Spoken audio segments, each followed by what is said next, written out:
Hi folks, I'm here at Diest, Belgium. I'm here with Rosalie Cunningham. Last day of the tour. Maybe she can talk better herself about the tour and some short biography of herself. Okay. Well, firstly, about the tour. We've just done 10 dates in 11 days. So this is the one that I think the last time we had a day off was about a week ago. So I'm feeling quite tired today. But it's been going really, really well. It's been a long time coming, this tour. We've rescheduled it 3 times, I think, because of COVID. And we're finally doing it. So it's the first time I've done... It's the first time I've done a European tour as a solo artist. So it's been interesting to see the response to that. So most people will know you as ex-singer of Person.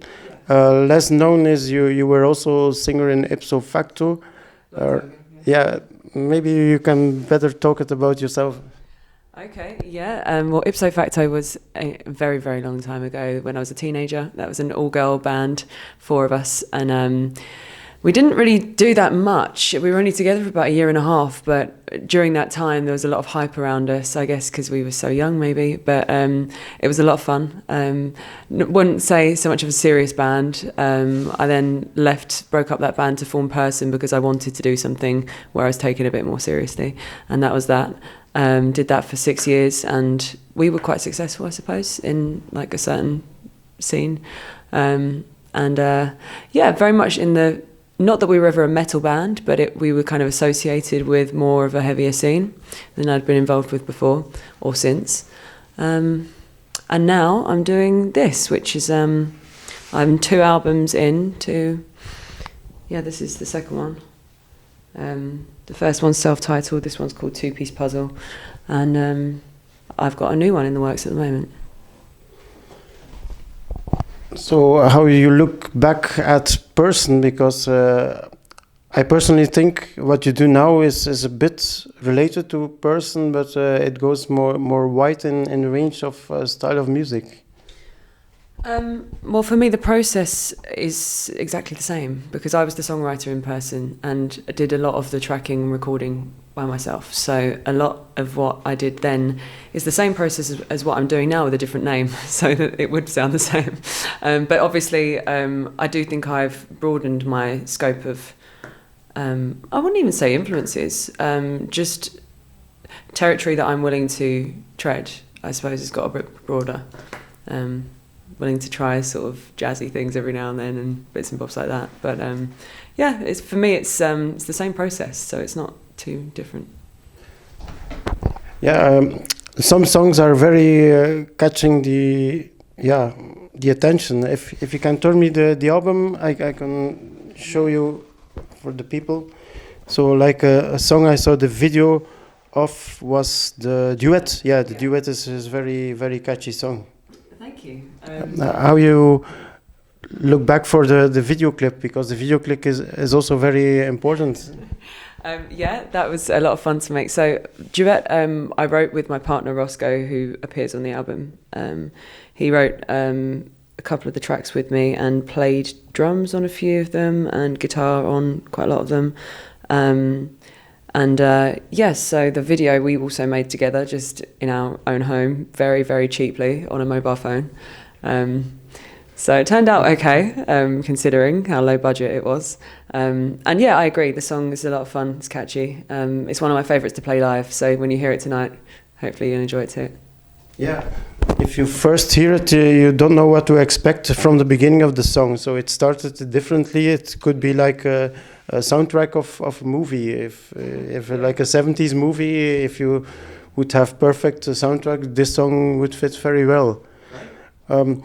Other favorites of yourself on the album? On this album, we have a think. I think Tristitia Amnesia is my favourite, along with Duet.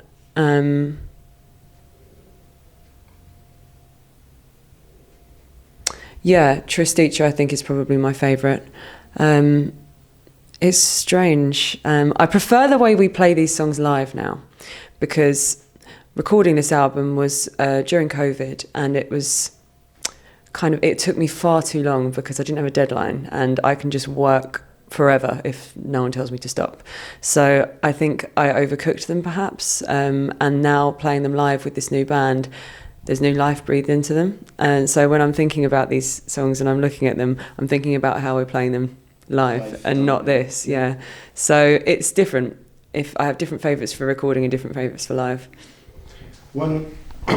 One question as a fan, I'm gonna hold the microphone, it's gonna be easier. Can you sign me the album? And maybe the best is somewhere there, I think. Yeah. Okay. Of course. What's your name again? Jan. Oh, yeah. It's Jan. Yeah. with J. Jan.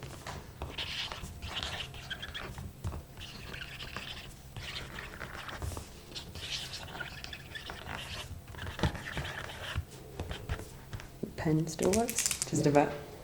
Is that okay? Yeah. Some other merch. You have there a very beautiful artwork. If you're gonna show me. Yes. This is a poster of my first solo album artwork. This was painted by a guy called Tom Decapite, a friend of mine who lives in Southend, where I'm from. And he's a great artist, so I just commissioned him to do this piece, and I wasn't expecting it to turn out as beautiful as it did. It's amazing. If you could sign at me here just above your name, so.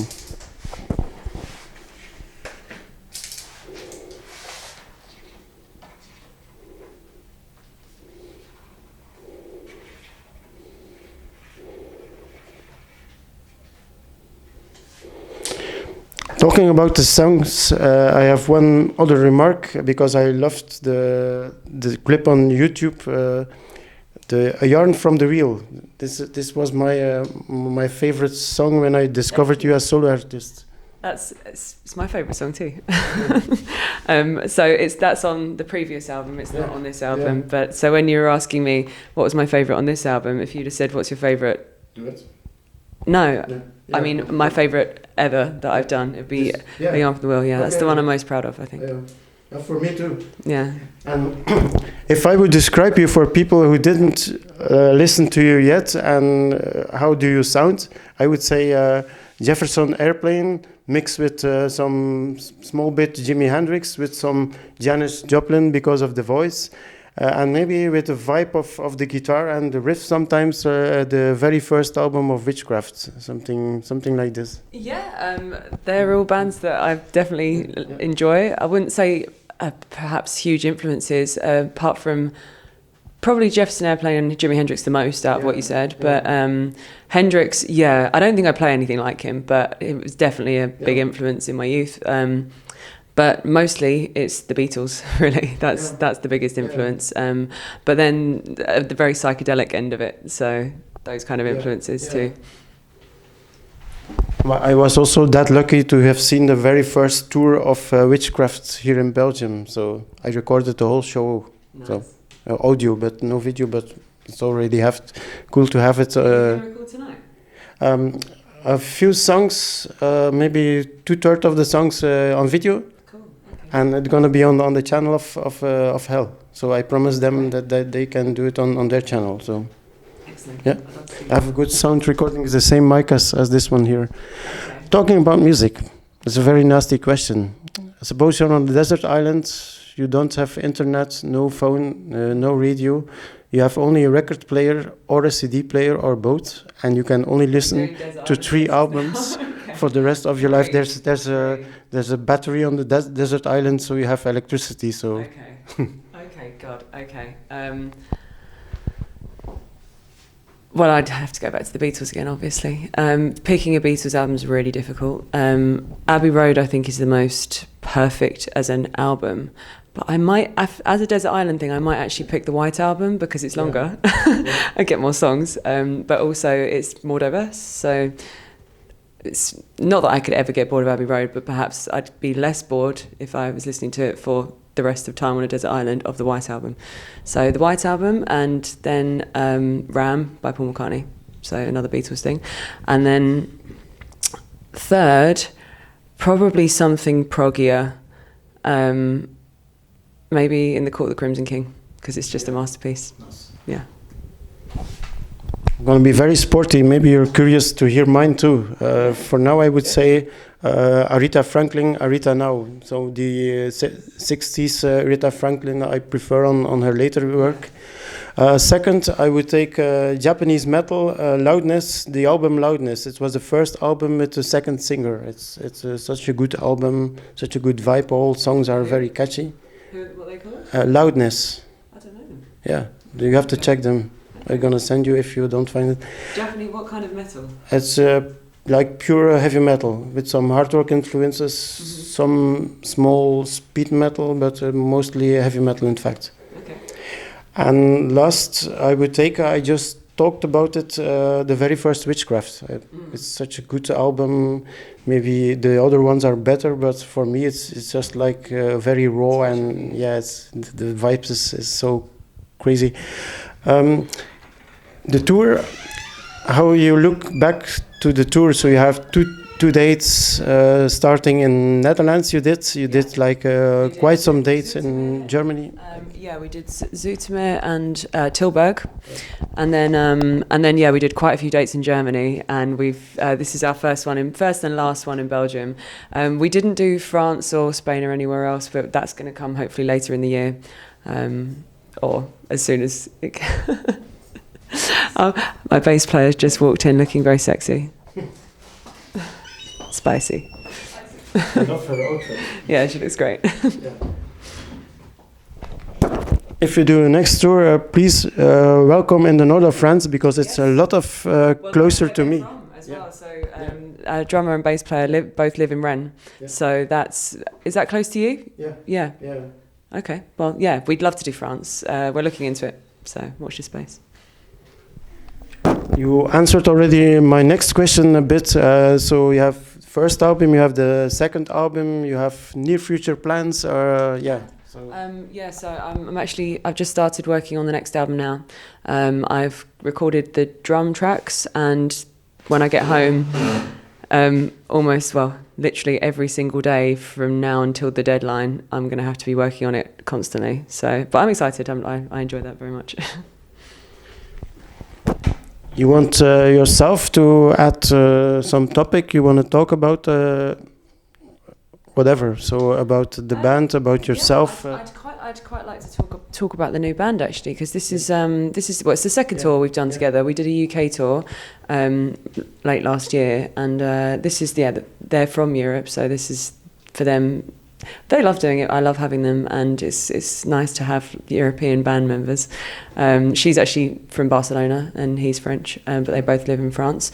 And just as a band, we've connected very, very well, very quickly. I'm sure you'll see tonight the musical chemistry is so different from what I've recorded on the records, because the recording part of things is normally very much a solo pursuit. I get musicians in and out sometimes to play with me, but they've normally only just heard the song, so it's kind of like they put a part down, and then it's nothing like what it ends up being when we've been playing it on the road night after night, and actually having that kind of musical chemistry there and breathing life into the songs that ideas that I wouldn't have thought of. So I'm really enjoying that, watching them perform each night. I'm very curious about the concert, because the sound check already sounded really great. So maybe not for you on stage, but not for us on stage. But it's a really ringy room. It's a big concrete box. So as soon as it gets some people in there, it should pad that sound out. You're drinking one of the best beers. Belgian, very, very strong Belgian beer. It's only one before stage. It's one of the best. 9.5%. Our friend we've made a couple of friends that have been following us each night around the whole tour. They've been to every show, Alex and Paulina, and they brought us some gifts because it's the last night. They brought us a load of Belgian beers and some records as well. Cheap Trick, All Shook Up. And then this band, which I didn't know, but we had a conversation just now about this, Mother's Finest, who are apparently amazing live, so I'm looking forward to this live record. And I didn't know who this was, but Aaron. Yeah.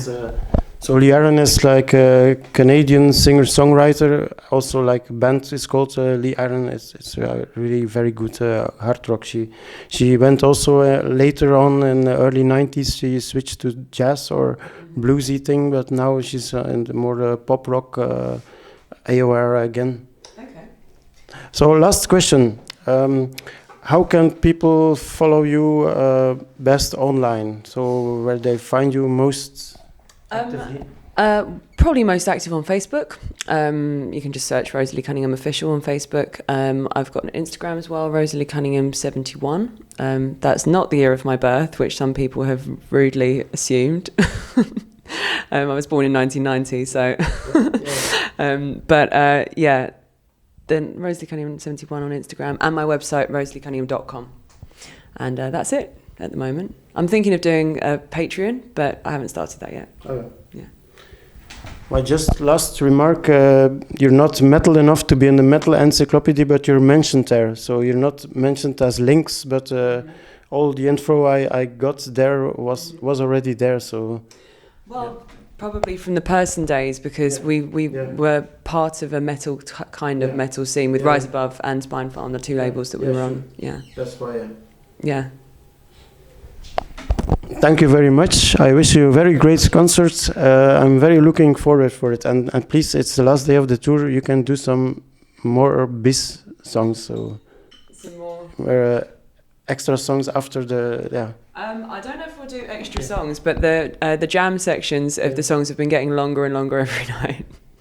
Really long. So we started the tour playing we play the same set every night, but it started at an hour and a half, and it's now 2 hours, but the same songs. So lots of jamming. That's great. Yeah, and the fact that the songs are already long, it's yeah. Oh, some of them are stupidly long now. So yeah. Thank you very much. Interview was done by Jan Vervaeke. For Jan Vervaeke YouTube, please subscribe, and also for Jan Vervaeke Photo and Film Facebook page. Thank you very much, Rosalie. Thank you. Great concert.